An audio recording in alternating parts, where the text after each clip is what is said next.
ഒരു 2024 എന്ന വർഷം ശരിക്കും പറഞ്ഞാൽ മലയാള സിനിമയുടെ ഒരു നല്ല കാലമാണ്. എത്ര ഹിറ്റുകളാണ് ഓരോ മാസവും ഓരോ ആഴ്ചയും ഹിറ്റുകളും ബ്ലോക്ക് ബസ്റ്റേഴ്സും ഒക്കെ ഡെലിവർ ചെയ്യുന്ന ഒരു ഇൻഡസ്ട്രി ആയിട്ട് മാറിയിരിക്കുന്നു മലയാള സിനിമ.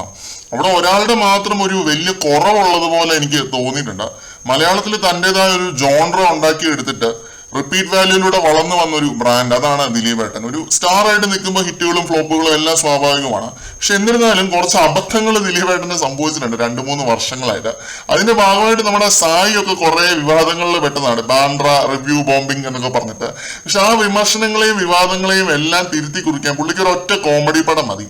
പുതിയ തലമുറയ്ക്കും പിന്നെ ഫാമിലി ഓഡിയൻസിനും എല്ലാവർക്കും ഒരേപോലെ റെസോണേറ്റ് ചെയ്യാൻ പറ്റുന്ന ഒരു കോമഡി സിനിമ.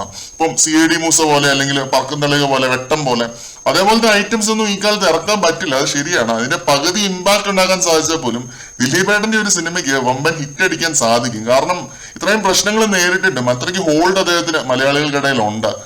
ഇപ്പം ബിഗ് ബോസ് മലയാളത്തിൽ ആദ്യമായിട്ടാണെന്ന് തോന്നുന്നു ലാലേട്ടന്റേതും പിന്നെ കമലഹാസന്റേതും അല്ലാത്ത ഇതേപോലെ ഒരു മൂവി പ്രൊമോഷൻ ക്യാമ്പയിനിങ് നടക്കുന്നത്. മാറ്റിപ്പിടുത്തത്തിന്റെ ഭാഗമായിട്ട് ഈ സീസണിൽ ഇനി മുന്നോട്ടും കുറെ മൂവി പ്രൊമോഷൻ ക്യാമ്പയിനുകൾ ബിഗ് ബോസിൽ നടക്കാൻ ചാൻസ് ഉണ്ടെന്നാണ് തോന്നുന്നത്. പിന്നെ മലയാളത്തിലെ ഒരു പ്രൊഡ്യൂസർ എന്ന നിലയ്ക്കും ദിലീപേട്ടൻ ഒന്ന് മാറ്റിപ്പിടിച്ച പോലെ തോന്നുന്നുണ്ട്. ഇനിയും കുറെ നടന്മാരെ ഇതേപോലെ ബിഗ് ബോസ് കൊണ്ടുവരുമെന്ന് പ്രതീക്ഷിക്കാം. ഇപ്പോൾ ലൈവിൽ ഇത്രയും നേരം കണ്ടത് ദിലീപേട്ടൻ വളരെ കാഷ്വലായിട്ട് വന്നിരുന്ന് അവരുടെ കൂടെ ഇന്ററാക്ട് ചെയ്യുന്ന ഒരു കാഴ്ചയാണ് കേട്ടോ. ജാടയോ അഹങ്കാരമോ അല്ലെങ്കിൽ സ്റ്റാർ എന്നുള്ള ആ ഒരു ഹുങ്കോ ഒന്നുമില്ല പുള്ളിക്ക്. വളരെ ഇതായിട്ട് വന്നിരുന്ന് സംസാരിക്കുന്ന ഒരു കാഴ്ചയാണ് കണ്ടത്.